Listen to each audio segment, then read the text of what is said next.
नमस्कार, मी क्षितिजा आणि आजच्या आपल्या नवीन व्हिडिओमध्ये मी तुम्हा सगळ्यांचं मनापासून पुन्हा एकदा खूप खूप स्वागत करते।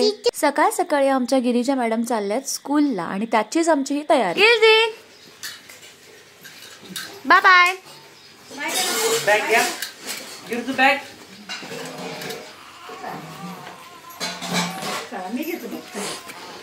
चला बेबीला पप्पी घेतली बेबीची। माझी पप्पी घेऊन चला या बाहेर। तर आज गिरिजाला स्कूलला ड्रॉप करायला कोण आलंय माहितीये का? तर आलाय तिचा मामा आकाश। तर आकाश आलाय 4 दिवसाच्या सुट्टीवरती। तो नगरला असतो त्यामुळे तिथून 4 दिवसाची सुट्टी, शनिवार रविवार आणि त्यानंतर सोमवार मंगळवार अशा 4 दिवस तो घेऊन आलाय। आकाश आलाय म्हणून मम्मी राहायला गेली आहे गावी, पण रोज सकाळी येते, दिवसभर इथं थांबते आणि परत रात्री झोपायच्या टायमिंगला गावी जातात। तर आज सोमवारी गिरिजाची स्कूल होती, तर गिरिजाचा टिफिन ते घेऊन आले होते तिकडून, कारण त्यांना असं वाटतं की मला एवढ्या लवकर उठून टिफिन करायला पॉसिबल नाही, कारण छोटा बेबी आहे ना, रात्रीचं खूप वेळा उठतो आणि मग त्यामुळे माझी झोप होत नाही पूर्ण आणि मग मी वेळानंच उठते। म्हणजे माझी नाईट शिफ्ट असते, सकाळी मॉर्निंगची काही माझी शिफ्ट नसते। मला सकाळी अजिबात लवकर उठायला होत नाही आणि रात्रभर याने दमवलेलं असतं। मम्मी आणि आकाश गिरिजाला स्कूलला ड्रॉप करून गावामध्ये काय काय खरेदी करून येणार आहेत कोल्हापूर सिटीमध्ये। तोपर्यंत म्हटलं की थोडंसं काम हलकं करावं आणि डाळ भात जो आहे तर तो कुकरला लावून ठेवावा, म्हणजे आल्यावरती मम्मी निवांत फोडणी देते आणि मग आम्ही सगळे जेवू शकतो। चपाती भाजी तर तिने आणलीच होती। तर हा आहे माझा भाऊ आकाश आणि समोर बसली आहे माझी मम्मी। तर कालच्या एका व्हिडिओला माझ्या एका मैत्रिणीची अशी कमेंट आली होती, तर त्यांनी मला विचारलं की तुझे मम्मी पप्पा येतात तर त्यामुळे तू थर्ड बेबीचा चान्स घेतलास का, म्हणजे सपोर्ट आहे म्हणून। आणि तिला पण थर्ड बेबी हवा आहे, बट कोणाला सपोर्टला कोण नाही आहे त्यामुळे तिला भीती वाटते असं तिला सांगायचं होतं। पण असं काही नाही आहे, येस सपोर्ट आहे, घरातले लोक आत्ता मला मदत करतात तर ती गोष्ट वेगळी आहे। बट ज्यावेळी मी प्रेग्नेंट होते ना 3rd टाईम, तर त्यावेळी 4th मंथ म्हणजे 4था महिना झाला होता तरीसुद्धा मी मम्मीला नव्हतं सांगितलं की मी प्रेग्नेंट आहे, कारण आई नो ती खूप चिडणार होती 3rd बेबी म्हटल्यावरती, आणि त्यामुळे मी तिला सांगितलंच नव्हतं की प्रेग्नेंट आहे। आणि 14 महिना झाल्यानंतर 5th मंथमध्ये तिला सांगितलं होतं की असं असं आहे आणि मी प्रेग्नेंट आहे। आणि त्यावेळी तिची रिॲक्शन जर तुम्ही बघितली असती तर ती एकदम डेंजरस होती। तर रोज घरामध्ये माझे एज्युकेशनल व्हिडिओज किंवा व्लॉग व्हिडिओज शूट करायला कोणीच नसतं, आणि जर माझे मिस्टर असतील ना तर त्यांना माझ्या मागे मागे फिरत माझे व्हिडिओज रेकॉर्ड करायला अजिबात आवडत नाही। तर त्यामुळे मी हा जो मोबाईल स्टँड आहे ना तर तो घेतला आहे। मी भरपूर दिवस झाले हा यूज करते। याच्यामध्ये काय आहे की एक तर तुम्ही फोन तुमचा स्टँडला लावू शकताय, लॉंग व्हिडिओज करायचे असतील तर आडवे उभे दोन्ही व्हिडिओज करू शकताय। सोबतच याला रिंग लाईट पण आहे। रिंग लाईटमुळे काय होतं सांगते तुम्हाला, जी क्वालिटी आहे तुमच्या व्हिडिओची, ठीक आहे, किंवा तुमच्या चेहऱ्याची जी क्वालिटी आहे ना तर ती चांगली दिसते। म्हणजे चेहऱ्याचा प्रकाश जो आहे तर तो आपल्या चेहऱ्यावरती पडतो। 3 शेड्स आहेत टोटल आणि कंट्रोल करण्यासाठी बटन पण आहे। फक्त तुम्हाला ही जी वायर आहे ना तर ती चार्जरमध्ये, ठीक आहे, मी बघा वरती चार्जरमध्ये वायर कशी इन्सर्ट केली आहे त्याच पद्धतीने वायर जी आहे तर ती तुम्हाला चार्जरमध्ये इन्सर्ट करायची। तर या स्टँडची जी साईज आहे ना तर ती पण छोटी किंवा मोठी जी आहे तर ती होते। जर तुम्हाला हा स्टँड ऑर्डर करायचा असेल तर खाली डिस्क्रिप्शनमध्ये याची मी लिंक दिलेली आहे।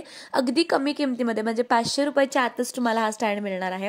त्यामुळे जर तुम्हाला परचेस करायचं असेल आणि तुमचं यूट्यूब चालू करायचं असेल तर नक्कीच तुम्ही दिलेल्या लिंकवरून घेऊ शकता।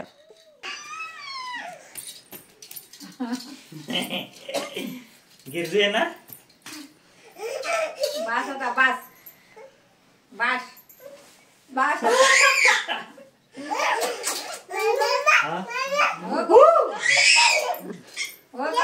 नको रे आता तिला घ्या, एकदा तिला घेतलं ना तिला घे।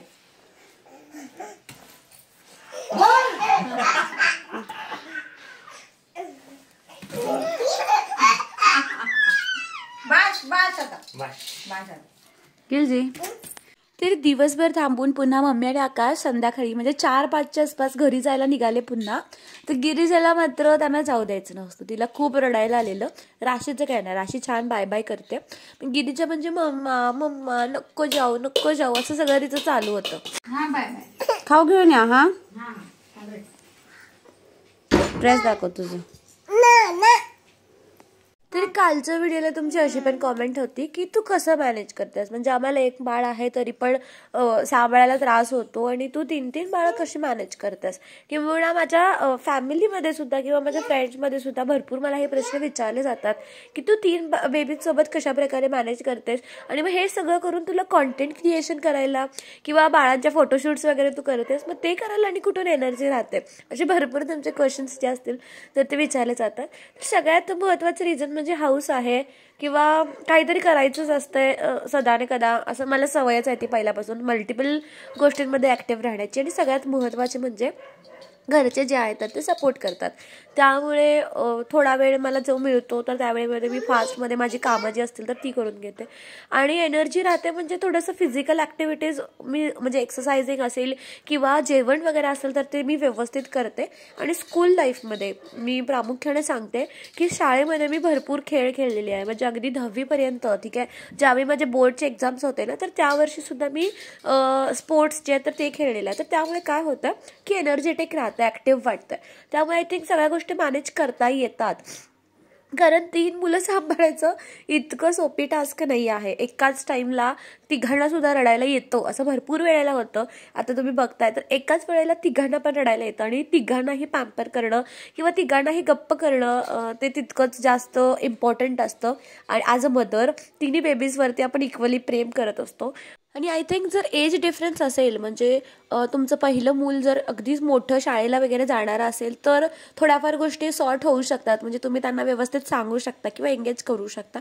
बट माझे 3 बेबीज अगदीच छोटे छोटे आहेत, त्यामुळे तिघांना पण तितकंच इम्पॉर्टन्स देणं किंवा पॅम्पर करणं खूप महत्त्वाचं असतं. म्हणजे गिरिजाला सुद्धा अजून तसं होत आहे, म्हणजे कोणी मारलं किंवा काय झालं तर लगेच मम्मा म्हणून ती रडत येते आणि तिला खुशीतच बसायचं असते. मग ती त्यावेळी विचार करत नाही की माझ्या खुशीमध्ये किंवा माझ्या मांडीवरती छोटा बेबी आहे असं ती बिलकुल पण विचार करत नाही. मग तसंच मी आता मला सवय झाली आहे 3 बेबीज एकत्र घ्यायची, त्यामुळे आय थिंक गोष्टी ऑटोमॅटिकली ज्या असतील तर ते सॉर्ट होतात. फक्त मी मेक शुअर करते की तिघांना सुद्धा इक्वली प्रेम मिळतं, इक्वली पॅम्पर होते आणि कोणालाही इग्नोर जे आहे तर ते केलं जात नाही. कारण मोस्टली 3 बेबीज असल्यावरती तसं होतं, बऱ्याच केसमध्ये होत असेल, आय डोंट नो, पण मी माझ्या केसमध्ये असं होणार नाही हे 100% मेक शुअर करते. काल अपलोड केलेला जो व्लॉग होता ना तर तो मी टीव्हीला लावला होता यूट्यूबवरती, त्यामुळे या दोघी पण बघत बसल्या होत्या. राशीला फक्त केळी आणायची होती, तुम्हाला दिसत आहेत किती केळी सांडल्या तिथं, तर सगळी केळी आणली आहेत आणि ती खाल्ली पण नाहीत, मला खायला लागले लिटरली सगळी केळं जे होते ते. त्याच्यानंतर संध्याकाळची तयारी होती जेवणाची. ह्या 2-3 दिवसांमध्ये मिस्टरांना थोडंसं बाहेरचं काम होतंय, त्यामुळे मला घरामध्ये त्यांची अशी फारशी मदत जी आहे तर ती होत नाही आहे, त्यांना थोडंसं लेट येत आहेत ते. तर त्यामुळे जे काही काम होतं तर ते मी करायला घेतलं. तर ते आले होते, आता मी जेवण करते, कारण ते आल्याशिवाय तर मी जेवण करूच शकत नाही. कारण कसं आहे बाळाकडे कंटिन्युअसली लक्ष द्यावं लागतं आणि या दोघींना कधीही असं वाटतं की मम्मा उच्चून घे, कधीही बोलतात की मम्मा उच्चून घे. मग त्यावेळी मी मिस्टर ज्यावेळी घरी येतील ना तर त्याचवेळी मी जेवण करते आणि मग त्यानंतर जेवतो. असं काही फारसा लेट होत नाही आम्हाला, साधारण 9च्या आसपास आम्ही सगळे जेवायला बसतो.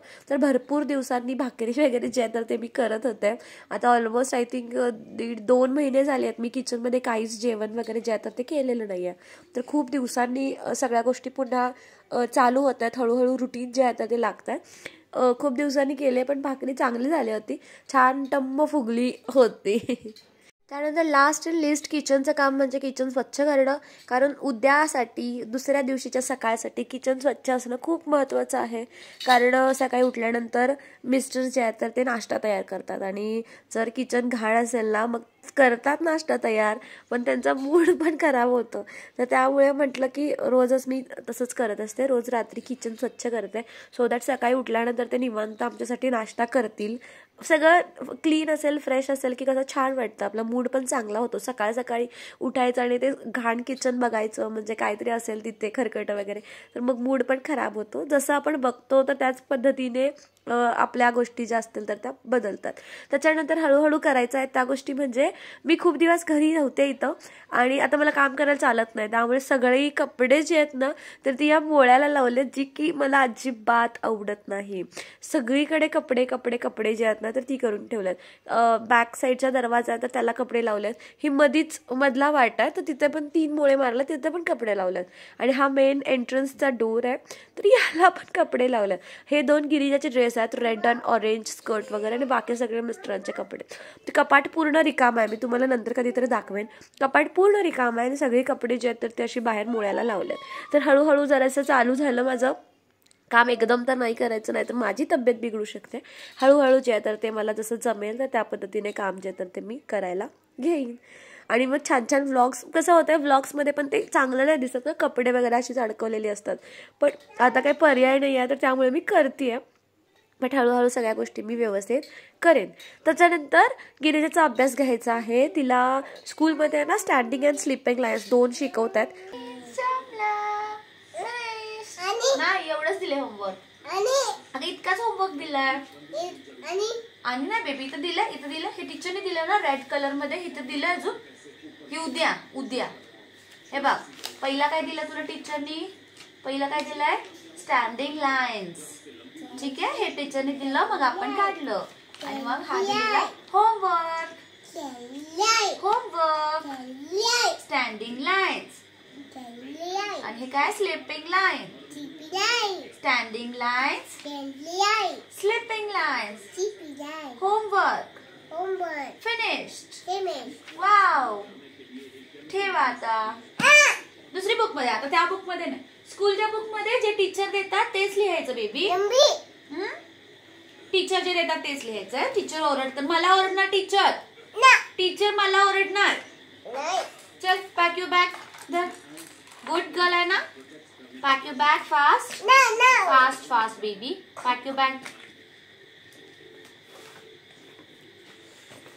स्कूलच्या बॅग मध्ये फक्त एकच बुक आहे. सुरुवातीला तिला भरपूर बुक्स दिले होते, मला वाटलं काय भरपूर बुक्स लागतील, पण तसं नाही आहे. फक्त एकच बॅग आहे, एकच बुक आणि टिफिन आणि कंपास आणि नॅपकिन देते मी त्याला, हँडकर्चीफ देते. ठेवा. Pack your bag. Pack your bag baby. No baby no. इकडे मी करून देते, मी देते ते.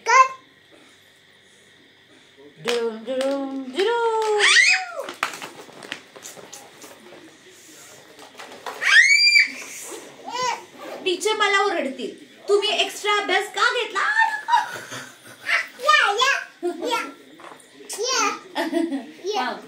टीचर काय म्हणणार, तुम्ही एक्स्ट्रा अभ्यास का घेतला. तुम्ही अतिशहाणी आहे का म्हणणार. अतिशहाणी आहे का तुम्ही. गिल्लीची मम्मी अतिशहाणी आहे का म्हणणार. माझा अभ्यास सोडून अजून अभ्यास दिला एक्स्ट्रा. उठ.